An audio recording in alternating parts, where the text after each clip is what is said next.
Have you ever wondered why some people seem to attract blessings effortlessly, while others, perhaps yourself, struggle despite working tirelessly? Have you ever felt like your good fortune quietly vanishes, no matter how much effort you invest? Could it be that luck and fortune are not purely about opportunity or hard work, but are deeply rooted in something more subtle and often overlooked, the very state of your heart? Welcome back to the channel, dear friends. Today we are going to explore a topic that goes straight to the core of your life experience, the invisible ground beneath every choice, emotion, and relationship you nurture.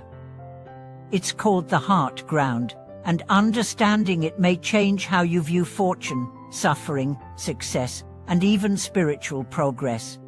Let's begin with a striking idea. Your fortune is not given by others, nor is it solely determined by your actions.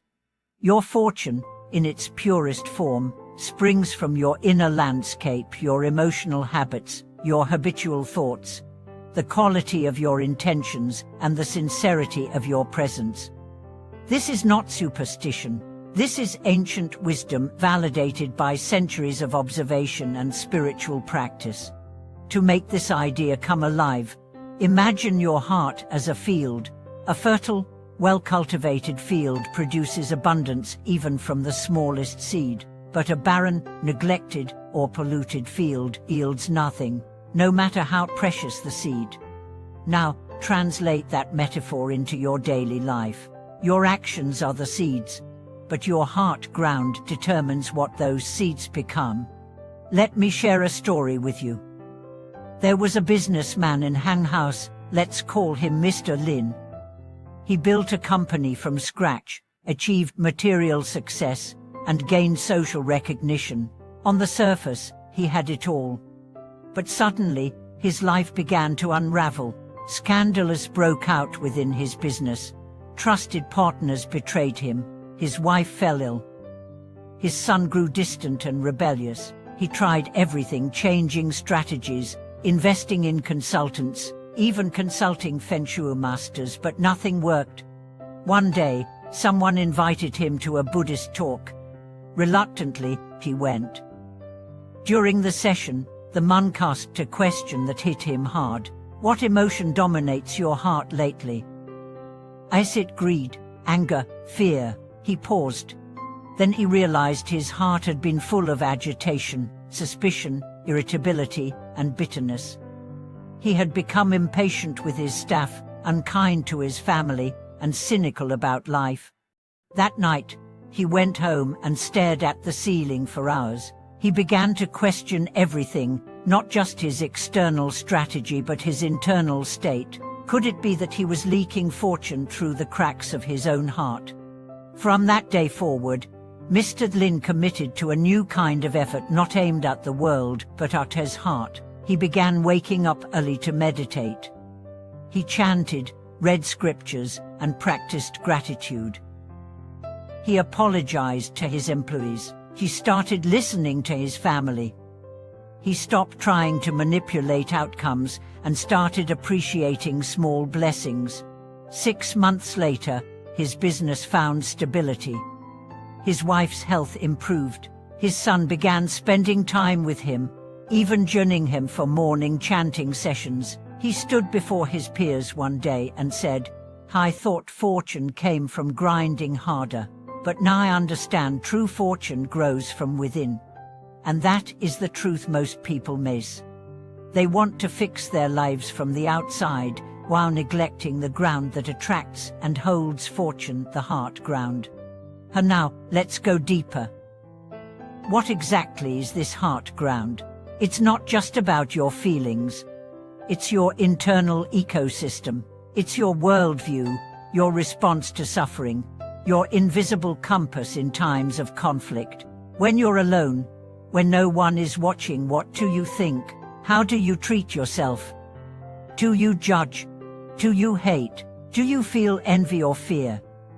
Those inner frequencies are not hidden from the universe. They shape your energy, your decisions, and ultimately your destiny.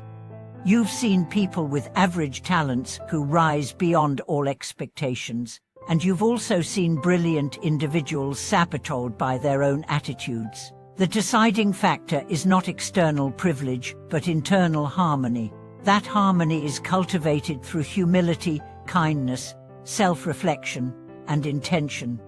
There is a powerful quote from ancient teachings: if the heart is good, fortune follows.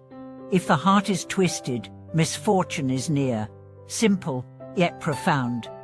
Most of us nod when we hear it, but few live it. Why? Because it's easier to chase luck than to work on ourselves. It's easier to blame circumstances than to purify our own intent. But here's the real challenge. Can you turn inward and conduct a heart audit? Can you observe whether your heart ground is rich or barren? Are you habitually resentful? Do you carry a mental ledger of offenses? Are you easily triggered? Jealous, stingray, unforgiving? These are the silent drains of fortune. You may not see the immediate effect, but over time, they erode your energetic foundation. On the flip side, when you practice compassion, generosity, patience, and clarity, you become a beacon for good energy. People want to work with you. Opportunities gravitate toward you. And more importantly, your life begins to feel meaningful, not just successful. I once met a woman who had suffered multiple miscarriages, financial collapse, and a devastating divorce. Her health was failing. Doctors couldn't explain it. She turned to spiritual practice, not as an escape, but as a way to understand her suffering. She began each day with a prayer: "May my heart grow more spacious." She forgave those who hurt her. She volunteered at a shelter. She donated anonymously. Slowly, her life transformed. Her health improved. Her relationships deepened. Her business revived. She told me it wasn't magic, it was alignment. Once I cleaned the mess inside, the outside followed. This is the unseen power of heart ground. Not many talk about it, but those who discover it find that it governs everything. So how can you cultivate your heart ground? Start small. Begin with daily reflection. Ask yourself each night, where was my heart today? Were you bitter, judgmental, or peaceful and giving? Then work with what you find. You don't have to be perfect. You just have to be honest. Practice gratitude. It shifts your energy instantly. Even in pain, find something to bless: a lesson, a moment of beauty, a friend's kindness. Practice compassion. When you're wronged, resist the urge to retaliate. Send good wishes instead. You're not being weak. You're fertilizing your inner field. Practice stillness. Sit with yourself. Breathe. Watch your thoughts. Don't chase them. Just be aware. Stillness allows clarity, and clarity heals. Over time, your energy will shift, and when it does, you'll find that fortune doesn't need to be chased. It finds you, because you've become its home. Thank you for watching this video.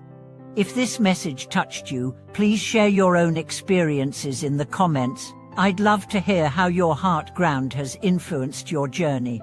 Don't forget to like, subscribe, and hit the bell so we can continue growing together in awareness and abundance.